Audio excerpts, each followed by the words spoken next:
Bien, jóvenes, vamos a continuar con metodología de la investigación.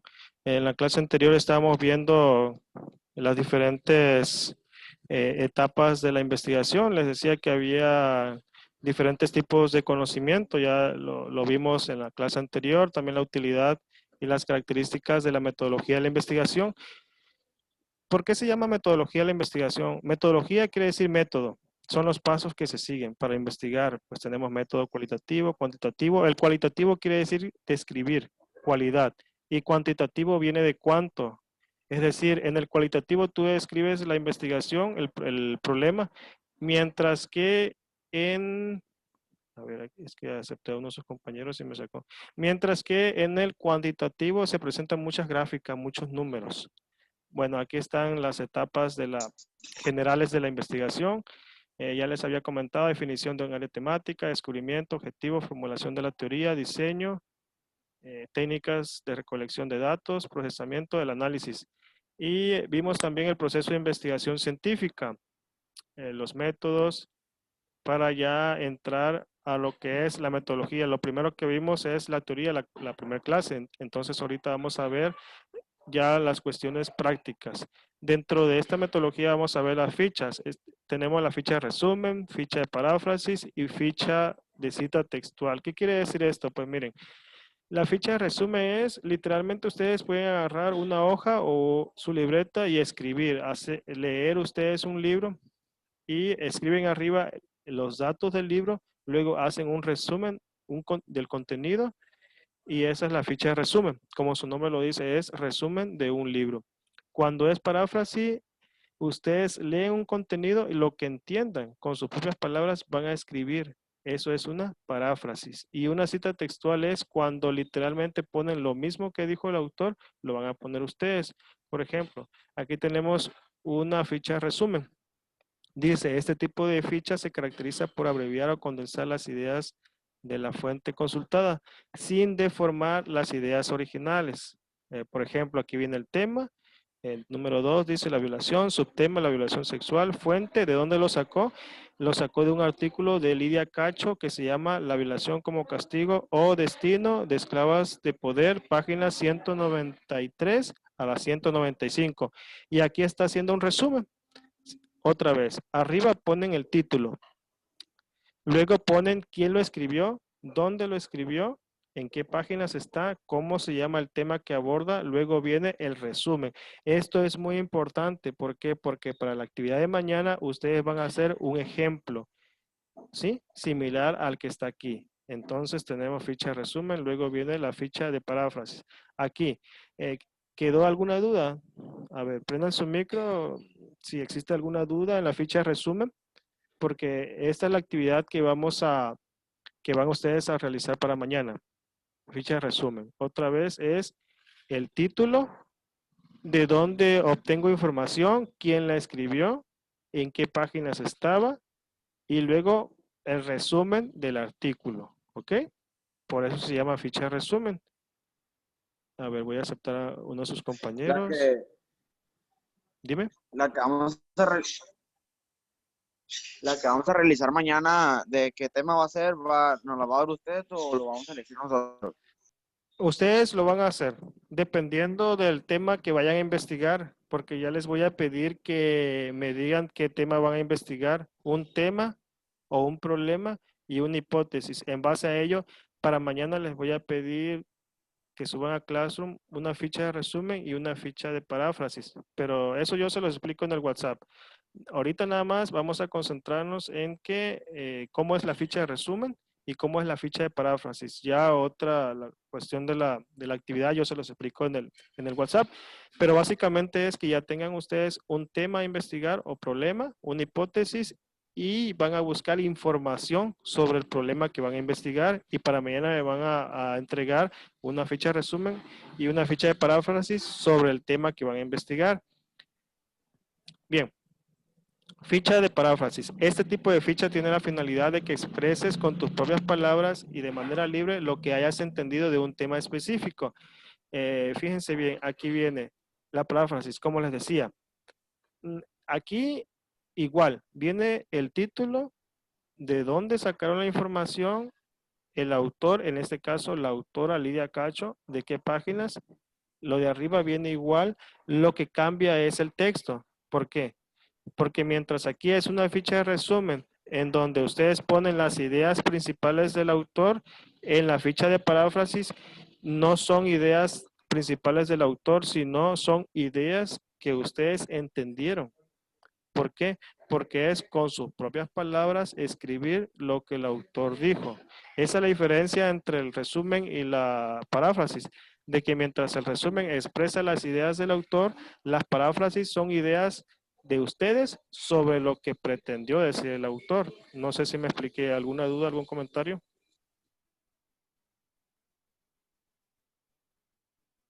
¿Hasta ahí alguna duda, algún comentario, jóvenes? Sí, todo bien, No, todo bien, todo bien. profe. Bueno, entonces continuamos. Esto ya ustedes lo han hecho, ¿no?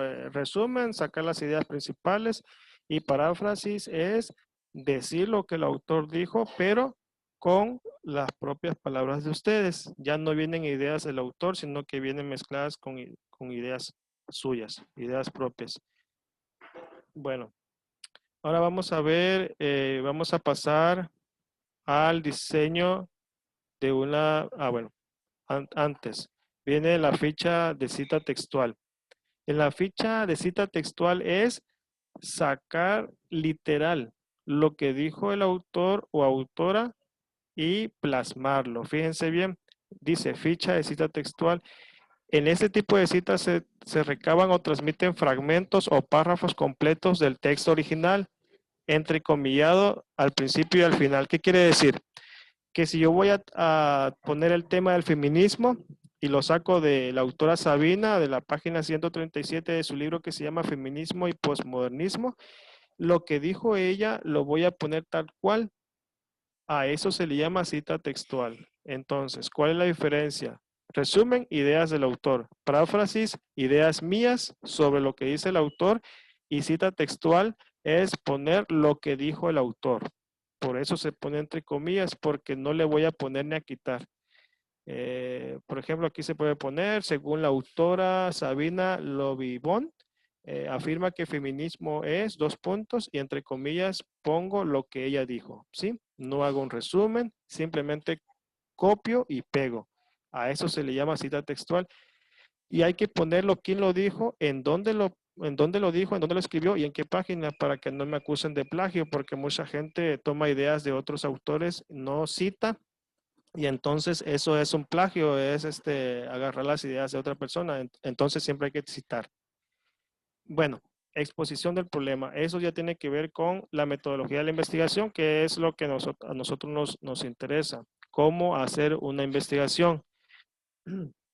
Partimos de la exposición del problema, diagnóstico contextualizado, planteamiento del problema, delimitación del problema. ¿Cuál es la diferencia entre cada una de ellas? Exposición del problema es describir el problema. ¿Cuál es el problema que voy a investigar? Nada más el problema. Luego, diagnóstico contextualizado quiere decir que ese problema voy a decir dónde ocurre, quiénes son los involucrados y las causas. Otra vez, exposición del problema es enunciar el problema. Diagnóstico es decir dónde ocurre, cuándo. Planteamiento del problema, aquí ya vienen las causas del problema. Delimitación es decir dónde y cuándo ocurre esta problemática. Luego, justificación del problema. Esto responde a la pregunta, ¿por qué lo estoy investigando? ¿Para qué? Por ejemplo, si ustedes van a hacer una investigación, tienen que decir, ¿por qué van a investigar eso? ¿Por qué no otro tema? Luego, la hipótesis es, cuando ya tienen ustedes su problema, van a ustedes a hacerle una pregunta a ese problema. La van a contestar esa pregunta y la respuesta es la hipótesis. Luego vienen los objetivos. Los objetivos que son, ¿qué persiguen ustedes con esa investigación? ¿Para qué la están haciendo? ¿Por qué es pertinente investigar ello? Por ejemplo, si yo investigo cuántos caballos hay en Limón de los Ramos, tengo que decir por qué estoy investigando eso, para qué. No es nada más investigar por investigar. O a veces uno se plantea problemas de investigación, pero no hay fuentes de información. O sí hay, pero la gente no la proporciona. La gente guarda su información, este, porque pues muchas veces son celosos o muchas veces simplemente no lo quieren compartir porque tienen miedo a que los expongan, etcétera. El marco metodológico quiere decir la teoría que van a ustedes a emplear. Por ejemplo, si van a ustedes a investigar sobre animales en un rancho, pues ya tiene que ver con el índole económico. Pero si ustedes van a ver, por ejemplo, sobre procesos de elecciones, el proceso electoral, ya eso tiene que ver con política, pero si ustedes van a ver, por ejemplo, que los chirrines tocan ciertas canciones en ciertas épocas del año, eso ya tiene que ver con lo cultural, con las costumbres, con la forma de pensar. Es decir, su investigación tiene que estar inscrita en una teoría, en un ámbito que puede ser político, cultural, social, económico. Luego vamos a ver los métodos de investigación que son cualitativo, cuantitativo, las técnicas de investigación, por ejemplo, la entrevista, la observación directa, la observación indirecta, consulta de libros, de videos, de fotos. Bien, aquí viene un ejemplo de exposición del problema. A ver, alguien active su micro para leer, por favor. Esto es un ejemplo de una exposición de un problema. A ver, ¿quién me ayuda a leer? Yo, profe, Adelante. yo. Exposición del problema. Esta investigación trata sobre la migración de los jóvenes de entre 15 y 19 años de la localidad de San Rafael, Chiapas, entre los años 2000 y 2005. Tiene relevancia porque la migración está afectando a las familias al provocar su desintegración. Una de las posibles causas ya señaladas por investigadores es la falta de empleo y de oportunidades para... Muy bien. Fíjense bien, si se dan cuenta, gracias Ricardo, si se dan cuenta aquí viene la mera exposición del problema. Dice, en esta investigación se va a mostrar información sobre la migración. Dice migración, no dice de todas las personas, nada más de los jóvenes de 15 a 19 años. Dice el lugar y dice los años. ¿Se dan cuenta? Aquí viene ya el problema, viene el lugar y viene la temporalidad.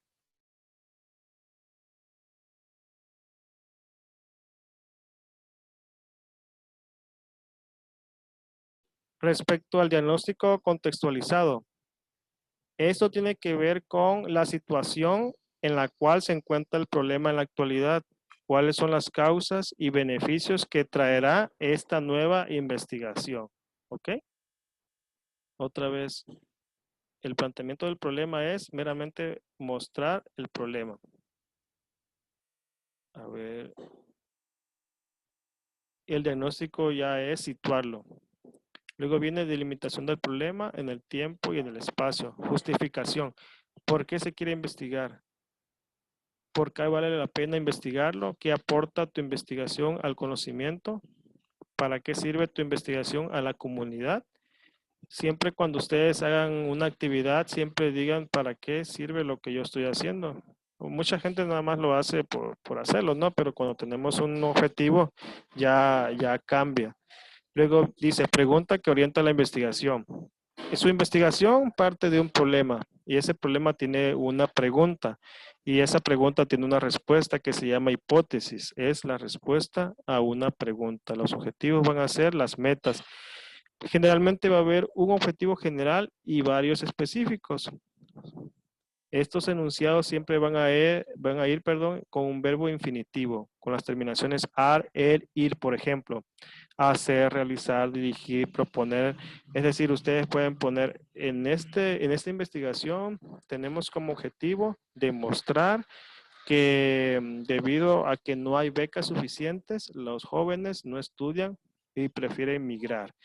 Y ya si se dan cuenta, ese enfoque es, a ver, ¿qué tipo de enfoque sería? Si decimos que los jóvenes migran porque no tienen recursos para seguir estudiando y se necesitan becas, ¿qué enfoque sería? ¿Económico, político, social o cultural?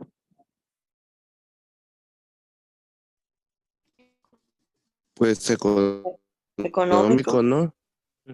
Muy bien, sería el económico. Y nada más puedo hacer una investigación de corte económico, ¿verdad que no? También ¿Por qué otra causa los jóvenes dejan de estudiar? Pues por político, creo yo, también, ¿no? A ver, bien. A ver, piensen en el ejemplo. A ver, creo que una de sus compañeras iba a activar el audio, pero se le cortó. Hay jóvenes que dejan de estudiar nada más porque quieren. Es meramente emocional. Entonces, no solamente se puede hacer una investigación de corte económico, sino también se puede hacer una investigación desde las mentalidades, desde la psicología. Y como eso tiene que ver con la forma de pensar, se puede hacer entonces una investigación de corte cultural.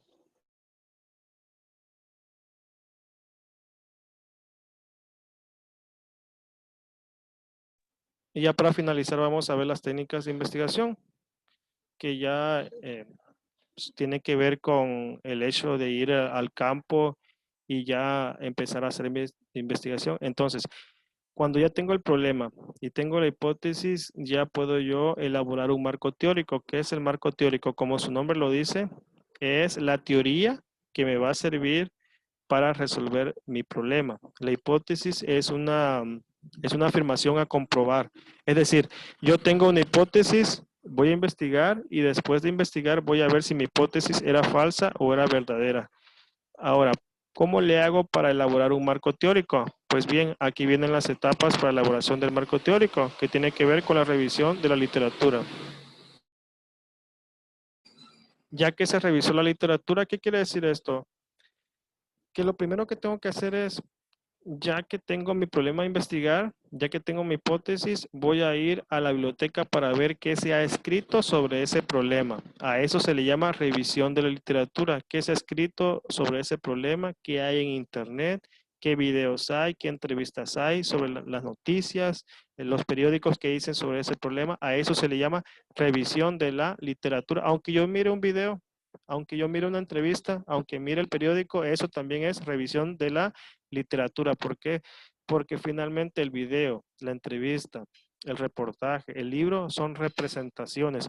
Acuérdense que la gente cuando escribe, cuando escribimos, escribimos lo que queremos. Cuando alguien escribe un libro, escribe lo que él quiere. El libro, una charla, es como el muro de Facebook. Uno siempre muestra lo que uno quiere. Es decir, los libros no dicen toda la verdad. Los libros dicen lo que el autor quiere que digan. ¿Ok? Hay cosas que no queremos que aparezcan en nuestro muro de Facebook. Pues igual es el libro. Todos los libros que existen en el mundo los escribe una persona. Y todas las personas cuidamos qué es lo que queremos, perdón, mostrar a la sociedad. Bueno, entonces, ya tengo mi problema, ya tengo mi hipótesis, ya revisé la literatura que se ha escrito sobre mi problema. ¿Qué sigue? Adoptar una teoría. ¿Qué es eso? Bueno, adoptar una teoría es ver si le voy a dar un enfoque económico, un enfoque psicológico, un enfoque político a mi investigación. Y dependiendo de ese enfoque, voy a ver qué voy a consultar. Porque, por ejemplo, si voy a investigar los jóvenes que desertan de la educación, pues puedo ir al INEGI, conseguir información, hacer entrevistas, voy a ver qué es lo que más me conviene y eso tiene que ver con el método cualitativo o cuantitativo. Si es cuantitativo, tengo que mostrar muchos números y si es cualitativo, tengo que hacer pura descripción. ¿Qué se recomienda? Juntar los dos, poner números y describir. Luego viene la definición de una teoría y habla el libro de que existen dos modelos. Bien, elaboras un marco teórico, hay que consultar información en donde en la biblioteca, hemeroteca, biblioteca, internet. ¿Qué es hemeroteca? Donde están los periódicos. ¿Qué es biblioteca? Donde están los libros y revistas. ¿Y qué es videoteca? Pues donde están los videos, audiovisuales. Y también tenemos el internet, pero no todo lo que está en internet es bueno. Casi todo el mundo puede hacer un video y subirlo a YouTube. Mucha gente difunde noticias, difunde ideas, pero no siempre son verdaderas. Y siempre lo que buscamos proyectar es maximizar o minimizar cosas. Bueno, hay que cuidar que el tema que yo estoy investigando aparezca en estos libros que estoy consultando. y en los videos. Si el video no habla sobre el tema o sobre el problema que estoy investigando, mejor no lo consulto. Por ejemplo, si yo voy a investigar la cantidad de jóvenes que están desertando de la educación a causa de la pandemia, no me voy a meter a ver un video, por ejemplo, sobre extraterrestres o sobre cómo se fabrica un barrilete, ¿verdad? Porque no me sirve. Tampoco voy a consultar un libro sobre astronomía. ¿Por qué? Porque no me sirve. Entonces, tengo que buscar libros que me den información sobre mi tema o sobre mi problema. Hay autores que se especializan en ciertas temáticas. Hay autores que les gusta, por ejemplo, la época colonial. Hay gente que le gusta estudiar a los indígenas. Hay gente que le gusta estudiar a las mujeres, etcétera. Entonces, dependiendo de lo que yo quiero investigar, es lo que yo voy a consultar. Que el autor consultado aborde mi tema de investigación o mi problema.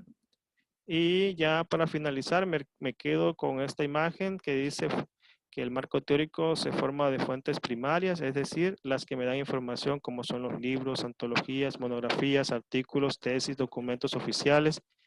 Las fuentes secundarias, que son artículos que se hacen con las fuentes primarias, y las fuentes terciarias, que son compilación de autores sobre fuentes secundarias y primarias. Y las teorías, pues ya ven, por ejemplo, si voy a ver la deserción escolar en nivel medio superior, puedo agarrar una teoría central que se llama aprendizajes, pero puedo también agarrar teorías que se le parezcan, como la teoría de la inclusión social, la teoría del desarrollo humano, carencia de opciones educativas, ¿sí? Pero siempre voy a tratar de que una teoría central sea la que dirija mi investigación. Bueno, no sé, a ver, ¿alguna pregunta? ¿Algún comentario, jóvenes? ¿Los escucho?